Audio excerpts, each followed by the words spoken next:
Senhor Deus, ó Pai, obrigado por mais esse dia de aula, obrigado pelo culto, obrigado hoje que podemos entender cada vez mais a Tua palavra e principalmente ver a história da igreja, toda a sua movimentação ao longo do tempo, né? Perceber nos mártires, nas pessoas que foram perseguidas, que devemos ter ânimo para continuar a Tua missão. Pai, é o que te pedimos em nome de Jesus, amém.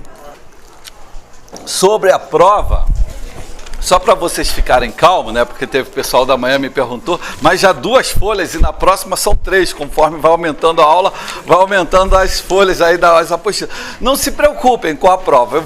Se eu ficar até o final, eu faço como anteriormente era feito. Ou no dia eu faço uma revisão para que vocês fiquem lá direcionados, ou então na penúltima eu faço uma revisão para vocês levarem para casa, em base de perguntas, e aí vocês vão respondendo, estudando aquilo. O importante aqui não é querer reprovar para você ficar com 5, com 4, com 3. A ideia é você aprender a história da igreja, como todas as matérias, para você ter noção e saber quando for discutir e tudo mais, ok? Tem uma tarefa aí para você lá no final, né, para você memorizar Mateus 28, 19 e 20, são 2 versículos, porque na semana passada eu não mandei nenhum para vocês memorizar, né? Então aí dessa vez ficaram 2. Só que aquele é a missão da igreja. Alguém lembra qual é a missão da igreja? Exatamente. Então vocês já estão aí memorizados, só ajeitar, ajustar, é basicamente isso. E também ler Atos, capítulo de 7 a 11. Isso aí Atos é bem tranquilo, você faz uma leitura aí em meia hora, né, tranquilamente, né? Então, importante, é uma leitura boa para você ter uma ideia. Okay? Se der tempo no final, eu vou lembrar que me perguntaram onde estava a questão dos diáconos, né? A questão dos presbíteros. Depois eu digo onde está lá em Atos, para você ter uma noção. Tem cadeiras aqui, ó. Vai passando a lista, tá? A lista da manhã e a da tarde aqui.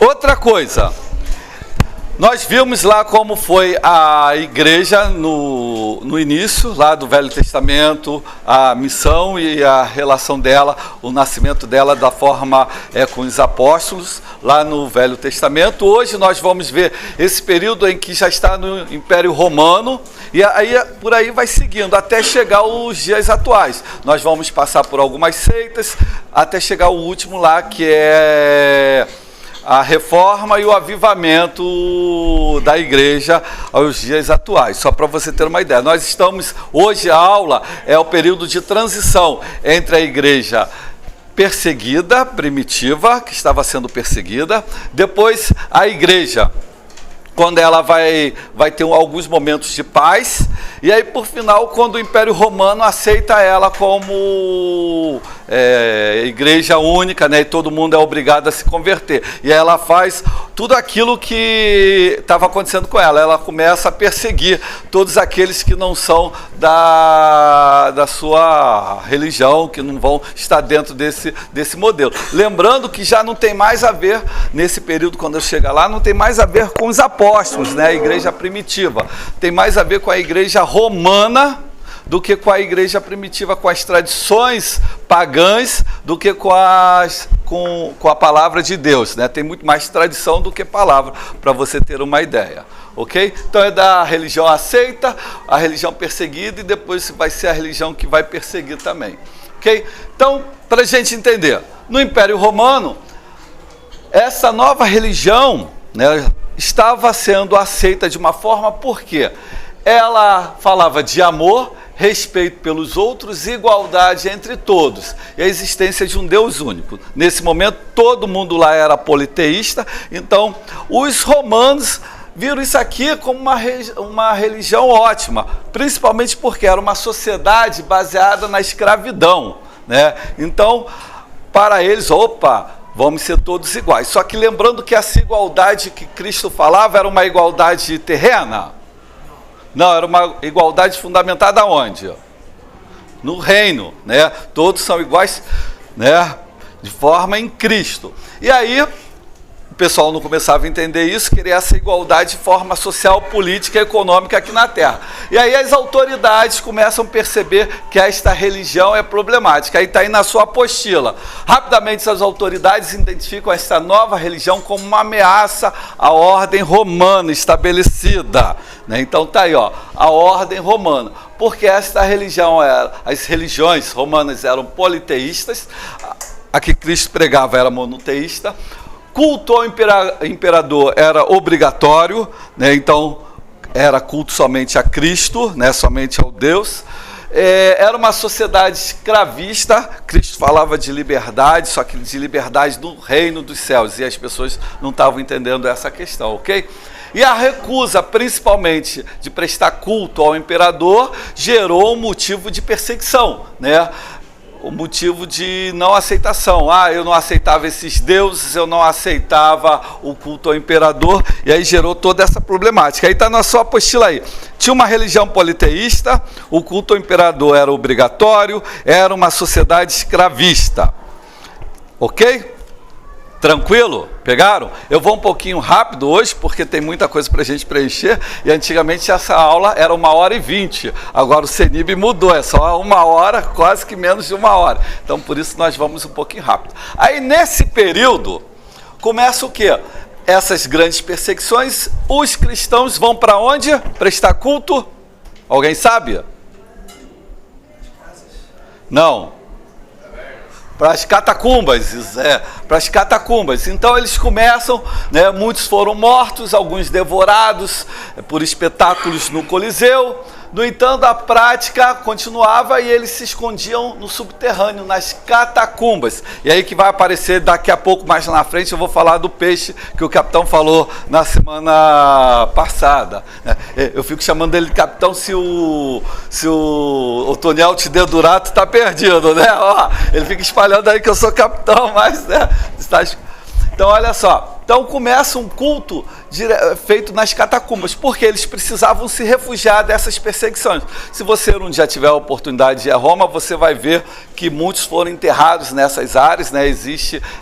Ainda estão intactas essas áreas ali na cidade de Roma, que eles iam para lá prestar o culto. Houve nesse período a diáspora judaica, que nós já tínhamos falado anteriormente, né? E a religião começa a se expandir facilmente por causa dos contatos comerciais, das grandes cidades que eram populosas. Foi um ambiente que facilitou a expansão da igreja, ok? Aqui algumas fotos das catacumbas romanas, onde eles ficavam. Esse foi o primeiro símbolo, tá? E depois veio o peixe. Mais na frente eu já vou falar sobre o peixe. E aí nós temos alguns mártires que pagavam a vida aí de uma forma única. Estevão, como eu falei aí, apedrejado. Tiago foi na espada. Felipe, crucificado, está aí na sua apostila também. Mateus, uma lança na Etiópia. Judas, crucificado. Bartolomeu também crucificado na Índia. Tomé, uma lança na Índia. Lucas, enforcado. Simão Zelote, crucificado. Barnabé, em 73. Quase todos esses, ou existe na Bíblia a situação mostrando o que aconteceu, ou então nós temos dados históricos verdadeiros do que aconteceu, desses acontecimentos. Aí eu chamo a atenção para Pedro. Pedro não tem registro nenhum, em lugar nenhum, sobre esse acontecimento. E aí, a Igreja Católica, esse é diferente de todos os outros. Segundo a tradição católica, a Igreja Católica criou para colocar a ideia de primeiro Papa, perseguido e tudo mais, que ele foi crucificado, né, de cabeça para baixo. Mas não existe relato nenhum, tá? Tanto que ele foi crucificado de cabeça para baixo e, entre outras informações da criação da Fontana di Trevi na Itália, que era ali o local onde ele foi crucificado, na Fontana di Trevi. Só que não tem nada, nenhum documento que registre isso. É somente a tradição católica, somente a tradição da igreja, que foi colocada aí depois que ela se instaurou como instituição, acima da palavra de Deus, aí colocou isso que eu já tinha falado para vocês vocês anteriormente, ok? Só para você saber. Os outros a gente encontra algumas passagens na Bíblia ou em alguns documentos, né? Mas de Pedro nós não temos nada de informação. Ok? E aí nós temos aqui ainda Judas, Bartolomeu, Tomé, Lucas, Simão Zelote e outros mais. Até hoje, que lá no finalzinho da última aula tem um vídeo para vocês verem esse processo de perseguição hoje.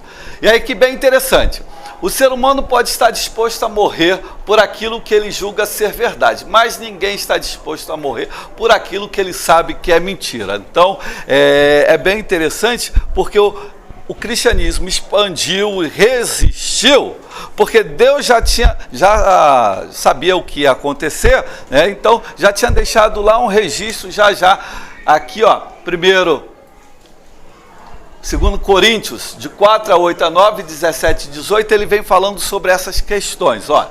Em tudo somos atribulados, mas não angustiados, perplexos, mas não desanimados, perseguidos, mas não desamparados, abatidos, mas não destruídos, porque a nossa leve e momentânea tribulação produz para nós um peso eterno da glória muito excelente, não atentando nós nas coisas que se veem, mas nas coisas que não se veem, porque as coisas que se veem são temporais e as que não se veem são eternas. Então Deus já sabia disso e já mostrou, olha, isso aí é uma verdade, vai ter perseguição, vai ter sofrimento, mas vocês vão resistir, porque isso tudo é verdade e a glória maior é o céu, não é aqui na terra, né? Então é bem interessante essa passagem, para você poder verificar, né? Então, Deus já sabia dessa questão e colocou isso até para nos dar força e mostrar a verdade, que isso vai resistir, que a gente pode viver por todos os tempos. E a história da igreja, em todo o período aí do comecinho dela. Então, olha, nós temos o quê? Nesses primeiros séculos, o que nós vamos ter lá na sua apostila? Os escritos do Novo Testamento são compilados. O que são compilados? Alguém sabe? Isso, são reunidos, Mateus, exatamente. Mateus é outro que está me aguentando. Tem aula comigo na FAG e aula comigo aqui, né? Qualquer dia sai enlouquecido, né, Mateus? Sai assim, gritando, eu não aguento mais ele.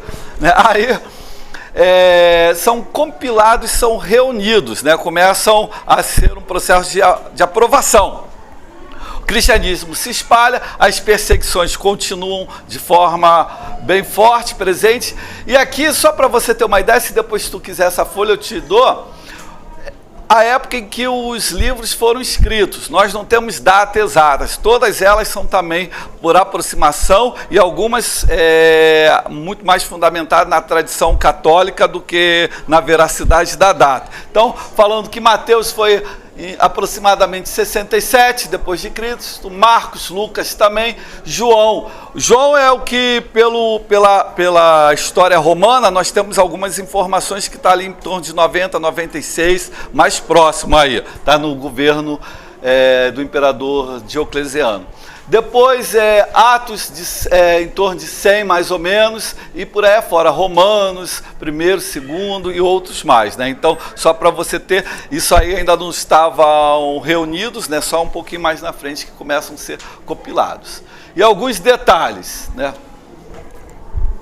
Os ensinos, né, de Jesus são coletados e preservados, os escritos do Novo Testamento são completados, está aí na sua apostila, eles começam a estar mais completados, ali, mas de uma forma geral. Uma nova geração de líderes começa a aparecer, né, para substituir os apóstolos. O evangelho é levado a uma grande parte do mundo do Império Romano. O Império Romano até então aí é o império maior, que tem a maior expansão territorial. Então toda a estrutura de vias, a linguagem, o latim, como nós vamos ver, isso facilita. Na Idade Medieval, que é um pouquinho depois, o povo era um pouco ignorante, não sabia ler. Só que no período da Idade Antiga, o latim, que era o idioma oficial, o povo sabia ler. Então isso facilitou a propagação das escrituras e do conhecimento na palavra. Já lá no final vocês vão ver que no final, nesse período, o evangelho já estava em 6 idiomas, ok? Igrejas locais começam nas sinagogas judaicas, então não tem uma igreja como nós conhecemos hoje, tá? As reuniões eram em casas ou diretamente nas sinagogas judaicas, ok? A igreja passa por uma forte crise de identidade, né? Essa relação com as raízes judaicas. Lembra que eu falei na aula anterior que muitos que vinham do judaísmo queriam que os outros fizessem a circuncisão, não podiam comer a carne e tudo mais. Mesmo depois de Pedro ter falado, muitos ainda continuaram com a busca nas raízes judaicas. Lembrando que o cristianismo, a sua matriz principal está ligada diretamente ao povo judeu, né? Então, era o povo judeu que era a matriz de expandir o império, a palavra de Deus, né? Então, por isso que eles buscavam as tradições, isso era bem forte nesse momento, ok? Começa aí, depois de um certo momento ali, o cristianismo começa a se distanciar dessas tradições judaicas, né? Tomar conta, ter uma identidade própria, mas isso ainda bem pequenininho. Vai acontecer principalmente quando os judeus têm a diáspora e eles são espalhados, aí com isso meio que vai ter muito mais contato com os gentios do que com a própria população judaica. No ano de 70 vai ter a revolta em que os judeus não vão participar e vão para Pela, na Jordânia. Uma parte também vai estar na Etiópia, tá? A Etiópia tem hoje até a questão da Arca da Aliança. Existe uma discussão muito grande sobre um mosteiro que a princípio teria a Arca da Aliança, ok? E aí na sua apostila, no ano de 90, os judeus reunidos em Jamna confirma o canão das escrituras hebraicas. Os mesmos livros são reconhecidos como autoritativos pelos cristãos, né? A autoridade desses livros são aceitos como palavra de Deus, né? Então tem a ideia de que são inspirados em Deus, ok? Perseguição testa a igreja. Aqui fala uma fala bem interessante do historiador judeu Flávio José. Em sua obra, ele fala, parece expressar surpresa pelo fato de que os cristãos ainda estarem existindo. Porque com tanta perseguição, como é que as pessoas vão ainda existir, não vão desistir? Nós vamos ver já que muitos começaram a negar a fé, mas estavam ainda firmes, né? Por quê? Estava mostrando ele nessa obra, ele estava mostrando o que? Lá na frente, da verdade desta religião, desta doutrina vinda desses ensinos vindos de Cristo, né? A verdade é que não era algo que ia se pulverizar facilmente, ia explodir como a pólvora, porque a pólvora explode, mas ela acaba, não é verdade? Acabou, mas não, mostrando que ele está surpreso ainda da veracidade, da força que tinha, porque era algo divino, de Deus, né? Nós temos algumas perseguições, né? Depois o imperador Domiciano ordena ser cultuado como Senhor e Deus, e aí leva a várias perseguições, e nesse período João escreve o livro de Apocalipse colocando o Cristo como o único digno de todo o culto. Está aí na sua apostila? Lá o imperador Domiciano ordena ser cultuado como Senhor e Deus. Isso é em 51 a 96. O livro de Apocalipse é escrito durante o reino dele e proclama Cristo como o único digno do nosso culto. Ok? E aí tem essa questão aí de alguns que vão se apoderar. Deus chama a atenção de alguns que vão se apoderar da herança de Deus. Porque é deixada uma herança. Essa herança, geralmente, fala. Não pegaram o final? O único digno de nosso culto. Pegaram? Ok. Então, quando é te dado uma herança, geralmente você segura, retém, não é verdade? Isso é meu. Só que Deus vai deixar aqui o ensino de que essa herança tem que ser repartida, tem que ir para todos, né? E aí começa uma grande problemática.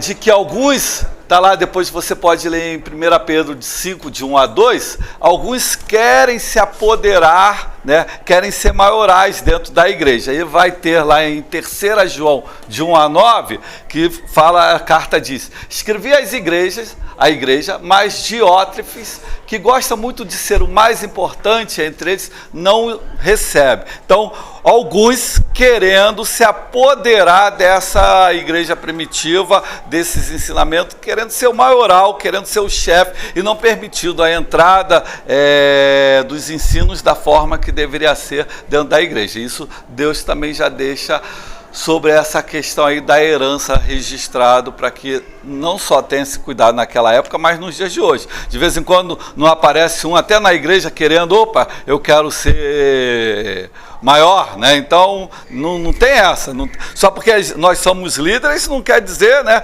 Líder é muito pior, né? A chibata vem primeiro na gente, depois vem depois dos outros. Na forma de falar responsabilidade, não é verdade? Então, e aí o contexto da igreja, para a gente entender algumas questões nesse processo de perseguição. O contexto político, tá? No Império Romano, as religiões eram toleradas de uma forma geral. Todas eram as religiões pagãs existentes.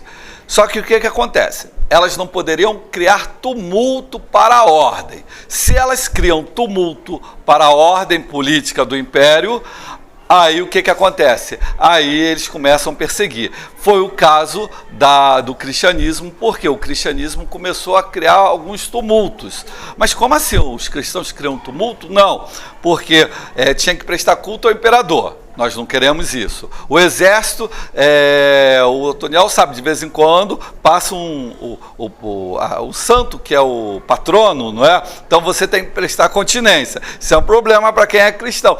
Mesma coisa naquela época, tinha o exército e aí tinham as estátuas dos deuses lá, e as pessoas tinham que prestar, quem estava no exército, culto, referência, né, para essas imagens. E aí os cristãos não queriam, começavam a ter essas confusões políticas que geraram expulsões, rebeliões, né, e acabaram sendo perseguidos. Aí, quando ficava tudo em paz, nós temos um período assim: paz não traz confusão, beleza.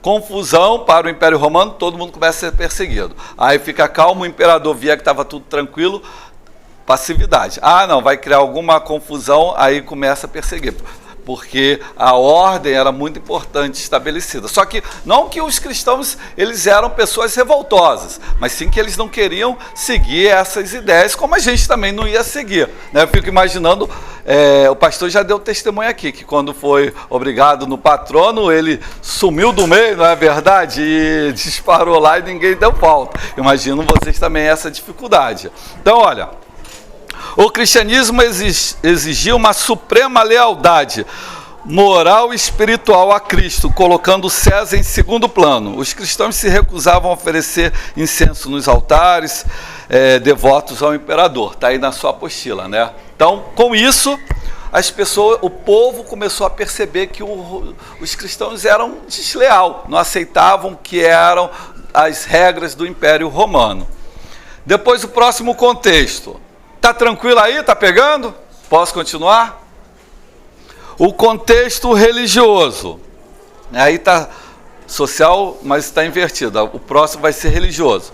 Os romanos não se opunham a adorar novos deuses, desde que se subordinassem à primazia do Estado. Então você poderia trazer um novo Deus, mas acima desse Deus estava quem? O imperador. E isso não aceitava novamente. Outra problemática. A adoração dos romanos era mecânica externa, está aí na sua apostila. E os cristãos eram o contrário. Não adoravam várias divindades, não tinham ídolos e seu culto era espiritual e interno. E por causa disso era visto como ateus. Acharam aí? Então a adoração dos romanos era mecânica e externa. Os cristãos não adoravam as várias divindades, não tinham ídolos e seu culto era espiritual e interno. E por causa disso era visto como ateus. E tem uma outra questão aí problemática nesse inteirinho. Nós sabemos, até pelas experiências que temos com Deus, que Deus fala com a gente, mas demora a responder às vezes o nosso pedido, não é verdade? Esse povo não entendia isso, né? E ainda tinha uma outra questão, eles acreditavam, como? Lembra que eu falei que eles não enxergavam o Novo Testamento completo como nós hoje enxergamos. Nós entendemos que para a vinda de Cristo precisa um conjunto de situações, de profecias a serem cumpridas. Eles não tinham essa visão como um todo. A todo momento eles acreditavam que Cristo estava para chegar. Lembra lá na primeira ou segunda aula que eu falei que isso era até gerou um desânimo, porque teve a questão financeira e também a questão do retorno de Cristo gerou um desânimo para eles, né? Então, porque eles acreditavam que iam chegar, opa, não vem, vem chegar, não vem, opa, não vem, e aí o negócio ficava meio confuso, e muitos ainda não tinham essa experiência, toda essa visão que nós temos de tudo já. Hoje nós somos felizes, porque está tudo mastigado, tudo pronto, não é verdade? Quantos ensinos da Bíblia nós temos, né? Quantas aulas aqui ninguém pode reclamar aqui na igreja, que olha, o Senhor, quando chega lá, eu não sabia disso, que com certeza fui enganado, né? Porque o que o pastor manda a gente ler a Bíblia, não é verdade? Então não tem, tudo aqui você vê que está sempre pautado em passagens lá da Bíblia. Depois o contexto social, agora sim o contexto social. O evangelho avançava, isso trazia desprezo e medo por parte dos seus líderes, né? Os cristãos não participavam frequentemente daquelas reuniões em templos, teatros, lugares de recreação que existiam no Império Romano. Então o evangelho avançava principalmente entre os pobres, pregando a igualdade de todos os homens em Cristo. Está lá em Colossenses 3, de 9 a 11. Isso trazia desprezo, medo por parte dos líderes da aristocracia, ok? Depois a questão econômica, o contexto econômico, não é o próximo aí? Ó? O contexto econômico foi a outra questão problemática. Por quê? Veja bem, o Império Romano tinha muitos ídolos, eram várias culturas pagãs. E aí se faziam muitas, existia muito o ofício, né, a profissão de criar esculturas em bronze, em mármore, em gesso e tudo mais. E aí Paulo começava a espalhar que isso aí não valia para nada. E aí os artesãos, os artífices dessa época começaram a reclamar. Por quê? Eles não conseguem fazer, não conseguem vender e não conseguem pagar imposto. Então era um grande problema que existiu dentro desse contexto religioso que nós vamos ver. E aí começou novamente o processo de perseguição, facilitando isso aí. Nós temos aí, ó. Depois você pode ler essa passagem toda que eu te contei, em Atos 19, 24 e 27, fala essa história que eu te falei lá de Paulo falando sobre isso aí, né? Por trás de várias religiões pagãs operava uma lucrativa máquina econômica. Essa máquina era importante para a economia do Império, estava sendo ameaçada pelos cristãos. Então depois lê que é bem interessante essa história que eu falei, Atos 19, 24 a 27. Depois, aqui nós temos alguns imperadores que vão perseguir os principais, né? Nero, Dominiciano, Trajano, esse aqui foi um dos piores. Marco Aurélio, Severo, Maximino. Depois nós temos Décio, Valeriano, Aureliano, Diocleciano também foi um dos piores a perseguir os cristãos, só para você ter uma ideia. As perseguições. Então, do Estado entre os anos de 100 e 380, que aí depois de 380 muda tudo, a igreja fica mais calma. Trajano, que governou entre 98 e 117, estabeleceu aquela que passaria a ser a política oficial do Estado, tá? Então, o que vai acontecer? Primeiro nós tivemos Nero, que eu já falei sobre isso aí, o fogo lá, né? Então, que teve um período aí de destruição da cidade, foi colocada a culpa neles. E aí qual era a política? O Estado não deveria gastar recursos caçando os cristãos. Então, se está tudo tranquilo, deixa, né? Era uma política implementada por Trajano. Se não está criando problemática, deixa eles aí para que a gente não perca recurso. Se alguém fosse denunciado e admitisse a acusação por 3 vezes, não invocando os deuses lá romanos, não adorando o imperador, aí essa pessoa deveria ser morta, só para você ter uma ideia. Então, se você fosse pego, aí tinha essa situação. Ou você nega, se você não negar, se você não for adorar esses deuses, aí você vai ter que ser que nem Daniel, ter muita fé, tá com jejum forte para ir para a cova dos leões e não ser morto lá e também na fornalha lá os seus outros. Lembram disso? E aí nós temos aí, nessa época surgem os espontâneos, cristãos que se autoacusavam perante as autoridades romanas. Muitos deles negavam a fé.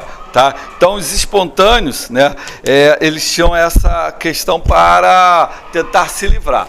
A perseguição aumentou com o governo de Marco Aurélio, né, que desejoso de restaurar deuses antigos, buscou castigar os cristãos pela forte obstinação dele de quererem manter o culto ao Deus único. Ok? Sétimo Severo, acharam aí obstinação? Na sua apostila, Sétimo Severo, em 193, procurou estabelecer uma política religiosa sincretista, fundindo todas as religiões no culto do sol invicto. Aí foi o desastre, né? Acharam aí na sua apostila? Aí foi o desastre, por quê? É nesse período aqui que vai dando uma unidade, ainda não tem igreja católica, mas já vai dando uma unidade e as coisas vão virando uma coisa só. E aí quando a igreja católica surge mais lá na frente, com Constantino, aí você é de um grupo pagão, celta, você gosta de adorar os mortos. Opa, vamos trazer isso para dentro da igreja. Você é um outro grupo que gosta dos povos bárbaros, que gosta de acender velas. Então vamos trazer isso para dentro da igreja. E vai pegando essas tradições, que vou passar na próxima aula, as datas e o porquê de cada uma ter surgido. E aí começam essas tradições dentro da igreja católica, que é novamente a tradição acima da palavra. Isso tudo por causa dessas questões. O próprio culto do sol invicto era adoração ao sol, para eles como período maior, e também depois ao imperador, e isso mais tarde foi transformado como o dia do nascimento de Cristo, só para você ter uma ideia, né? Então, hoje, mais do que os estudos detalham que o nascimento de Cristo provavelmente está entre janeiro e fevereiro. Não é dezembro, já está mais que de análise de documentos, eles indicam essa ideia. Mas foi colocada aí como dezembro, nessa época do Sol Invicto, por causa que era o culto, o início desse culto aí, Sol Invicto. Então você vê que muitas das coisas ainda estão aí perdidas no meio da gente, né? Porque falta... porque se for mudar tudo, eu acho que, olha, vai dar uma confusão aí na cabeça de muita gente, não é verdade? Depois, uma perseguição. Debaixo do imperador Maximino, a igreja passou novamente a ter a relativa paz. Aí, novamente, depois em 249, a perseguição intensificou-se, aumentou novamente. Décimo imperador, entre 249, buscou restaurar a decadente glória. E aí foi procurar nos deuses antigos romanos restabelecer, tentar recuperar a crise. Começa uma crise econômica e aí eles tentam buscar esse problema dos bárbaros e da crise econômica dentro dos deuses. Tentar salvação a partir dos deuses. Ok? E aí os cristãos passaram a ser perseguidos, não somente por seu rumor e obstinação, mas porque dessa acreditava que os problemas tinham surgido pelo abandono das velhas tradições. Então eles buscam novamente as tradições romanas. E aí depois nós temos essa outra questão aqui. Aí está na sua apostila. A perseguição foi diferente das anteriores. Décio procurava fazer apostatas e não mártires. Está aqui, ó.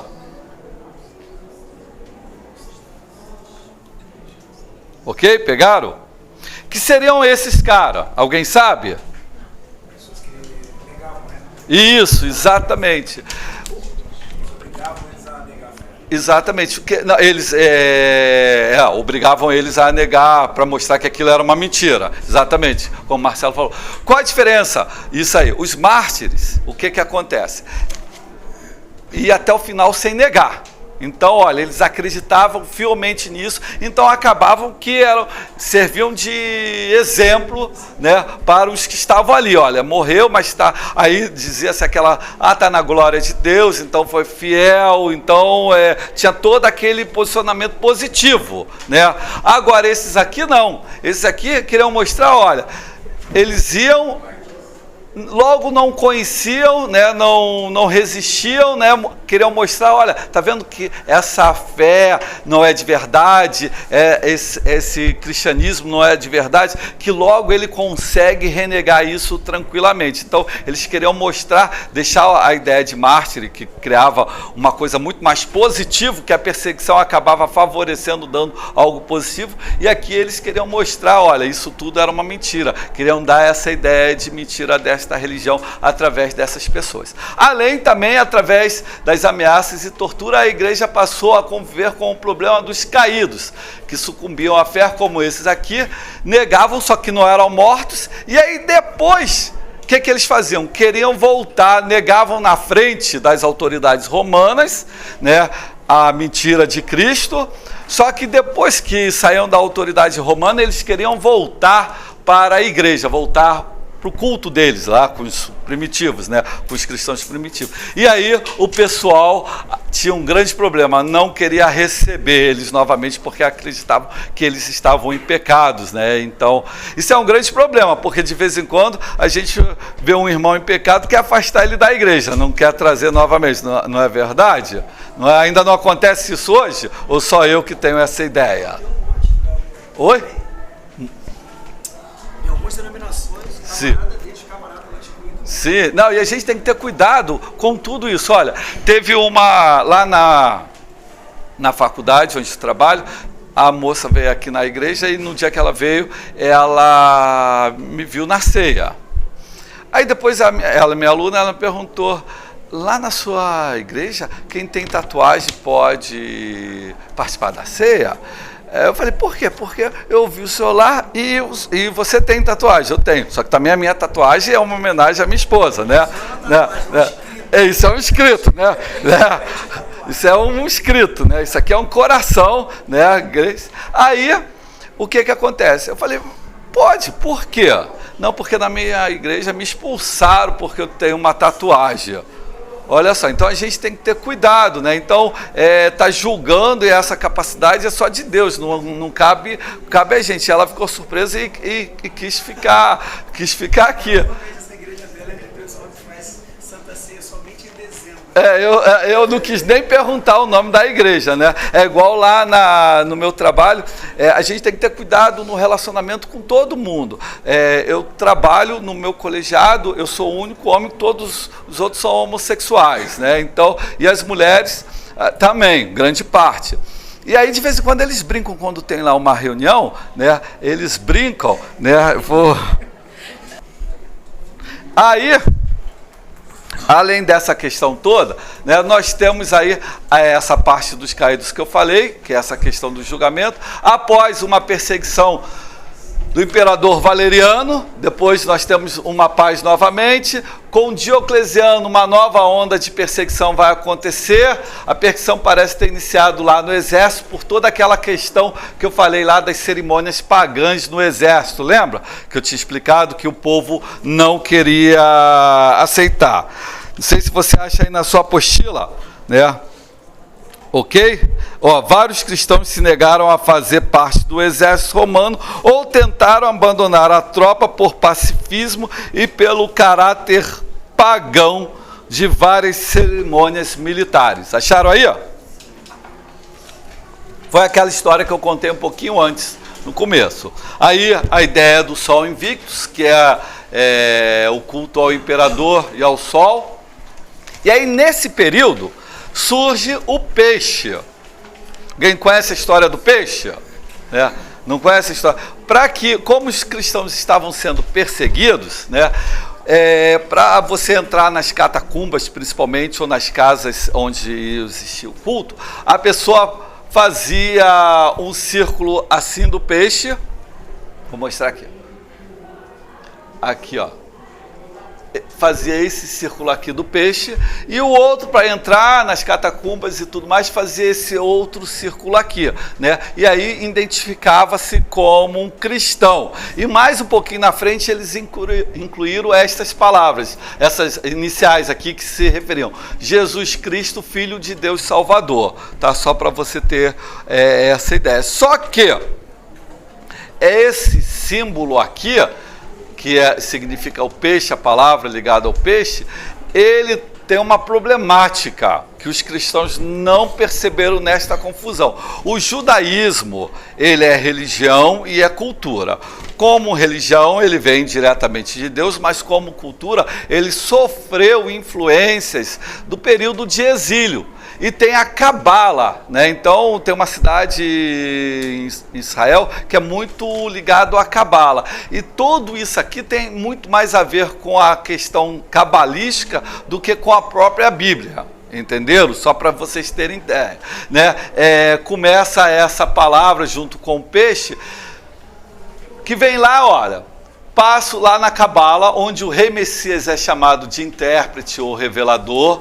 No Talmud, intérprete. No Talmud, esse mistério é colocado como designado peixe, dag, né? Então está relacionado a muito mais um conceito histórico, um conceito de cultura, e isso ainda sofreu porque tudo isso vem lá do exílio babilônico, onde o homem peixe era dado como intérprete do povo. Então eles trouxeram isso tudo não está na Bíblia, nada disso está na Bíblia. Foi incorporado pela igreja por causa da tradição, que incorporou isso, que veio através lá do Babilônio, veio através da Cabala e tudo mais, entenderam? Então, tem essa questão, essa identidade aí que os cristãos usam muito. De vez em quando você vê algumas casas, alguns peixes, alguns carros com esse peixe, mas não tem nada a ver com a questão bíblica, tem muito mais a ver com essa questão aí do Talmud, lá do exílio com os babilônios, do que da tradição católica, do que com a tradição cristã. Perfeito? Compreendeu, capitão? Alguma dúvida? Não. Agora, claro, se você tem um peixe, né, por isso que você vai sair arrancando lá, né, que também não quer dizer, não tem nada a ver com o pecado, tá? Eu estou só falando que está ligado a uma tradição. Quando eu fui em Israel, coloquei o mezuzá na parede naquele negócio, como se fala aquilo lá da porta, batente, né? O batente, porque os judeus usam isso lá por causa lá da questão do sangue do cordeiro, né? Então, isso aí não tem, e aí eles colocam o Talmud dentro, isso aí não tem nada de pecado, você não vai passar lá, eles passam lá, colocam a mão e oram, né? Eu passo, aquilo é um enfeite para mim, então não serve de adoração, então isso não tem nenhum problema, ok? Não vai sair arrancando peixe aí tudo quanto é lugar, só para você saber. Aí nós temos aí as perseguições no primeiro século, a grande perseguição, para terminar aí, em 299, com a exclusão lá do exército, que eu falei anteriormente para vocês. Depois nós temos aí, foi publicado uma nova lei, esse edito aqui são leis, né, que coloca aí em 303, ordenando a destruição de todos os edifícios e livros sagrados, né, que estivessem ligados ao cristianismo, ok? Então, tudo isso passa a ser destruído. Depois nós temos aí, Diocleciano vai abrir mão do seu trono, vai subir um novo que começa nesse contexto aqui a diminuir esse processo, que vai colocar aí menos crueldade à questão da perseguição. E vem aí o edito, que vai ser o edito da tolerância, está aí na sua apostila, ó. Depois de perseguir os cristãos por toda a sua vida, pouco antes de morrer, Galério promulgou o famoso edito da tolerância, 30 de abril de 311 d.C., que pôs fim à mais cruel e praticamente última das perseguições que o Império Romano moveu contra a igreja. Aí, a partir daqui, a igreja passa a existir como instituição romana. Nesse contexto, um pouquinho mais na frente, já vou falar, vai surgir a Igreja Católica Apostólica Romana. É esse aqui, ó, Edito da Tolerância, de tolerância. Aqui. Enxergaram? Pegaram? Ok? Aqui, ó. Aqui. Ah, tinha um outro em cima. E aí depois nós temos o primeiro, o de Milão, que suspendeu as indicações, as interdições que pesavam sobre as comunidades cristãs, né? As igrejas locais tiveram devolvido seus bens, né? Foi permitido cultuar toda essa questão do cristianismo. Houve uma liberdade. Esse aqui de Milão foi feito por Constantino. Está aí, ó, o Edito de Milão suspendeu as interdições que pesavam sobre a comunidade cristã. As igrejas locais tiveram devolvidos bens sequestrados, mesmo aqueles que haviam sido vendidos a particulares. O cristianismo seduzia menos pelo conceito de um Deus único e transcendental que por seus preceitos novos de amor fraternal e de igualdade entre todos os seres humanos, para além das barreiras étnicas, sociais e de gênero, né? Vai surgir a nova Roma lá em Constantinopla, que vai gerar toda uma igreja mais acessível. E aí, por último, nós temos o de Tessalônica, que está aí na sua apostila. Também conhecido como esse nome em latim, decretado pelo imperador Teodósio, no qual estabeleceu que o cristianismo tornava-se exclusivamente a religião de Estado no Império Romano, abolindo todas as práticas politeístas e fechando os templos pagãos. Na verdade, quase todos os templos pagãos iam ser locais da Igreja Católica. Então, nesse momento, surge a instituição Igreja Católica, agora como oficial. Oi? Apostólica Romana, Igreja Católica Apostólica Romana. Só lembrando, para quem não sabe, católico, vocês sabem o que significa a palavra católico? Universal. Igreja Universal dos Apóstolos de Roma, né? Igreja Católica Apostólica Romana. Essa era a ideia. Daí que veio a outra lá, isso mesmo, né? Então, aí começa a ter essa unidade. E aí, logo em seguida, o Império Romano começa a se destruir, né? Começa a ser invadido, só para você entender a história, começa a ser invadido. Eles saem de cena, o Império Romano é fragmentado aqui no Ocidente, e aí quem vai ocupar esse poder? A Igreja Católica, a instituição. Aí, a partir daí, ela passa a ser não a Igreja Católica de lá, a igreja de lá, mas sim a instituição Igreja Católica que nós conhecemos. E aí começa a problemática aí da venda das indulgências, um pouquinho mais na frente para a construção da Basílica da Igreja de São Pedro, que nós vamos ver no decorrer. O que foi? Vai chegar lá, né? E aí só para você ter uma ideia. Ok? Ficou entendido? Então, ó, antes, o que era uma igreja primitiva, a partir desse contexto, vira uma igreja fundamentada nas tradições, né, na instituição, uma verdadeira instituição que vai se ocupar do espaço deixado pelo Império Romano. O Império Romano é como saísse uma pessoa de cena e entrasse agora sou eu. Eu sou a instituição Igreja Católica, vou ficar aqui no lugar do Império Romano. Entendeu? E aí, só para você ter uma ideia, entre o ano de 100 e 300 depois de Cristo, eu volto depois para essa figura, nós temos aí, a porcentagem de cristão é de 0,6, tá? 0,6. As etnias na igreja, outras são 70% e branca 30%. Então você vê que os brancos aqui são a minoria, né?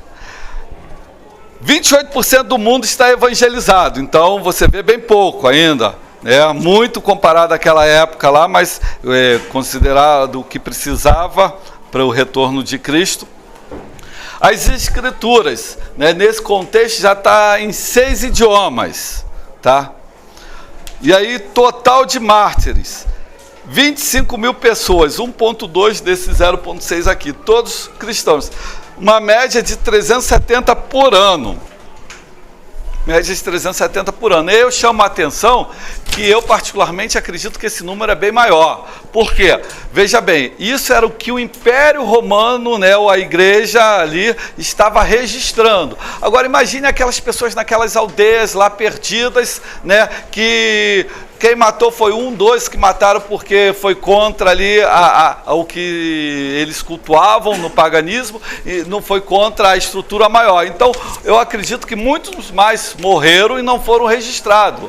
Chegaram a ser julgados, provavelmente. Exatamente, isso aqui era o registro, era o que chegavam numa instância um pouquinho maior, né? Seja o que fosse assim, um estado, né? Uma província, digamos, essa ideia. Não era aquilo bem uma cidadezinha lá, bem distante, né? Então, eu acredito que não tem nenhum dado disso aí, mas tudo, quando se tem dados, é sempre o dobro, 3 vezes mais, né? Então, nós sabemos que o que é registrado é sempre a minoria, né? Então, só para você ter uma ideia. E por último, para você entender, os primeiros, o período da história da igreja, a era de Jesus e dos apóstolos, que vai de 30 a 100, os pais da igreja são os primeiros, né? Que vai até 460, o Império Cristão, que está junto ali com o Império Romano, até 476, a Reforma e a Contra-Reforma, que acontece lá em 1517, que fez agora aniversário, dia 31 de outubro, né? E a restauração e a plenitude do Evangelho, que é de 1517, após a Reforma, até os dias de hoje. Aí, claro que ali houve alguns avivamentos e algumas situações a mais, ok?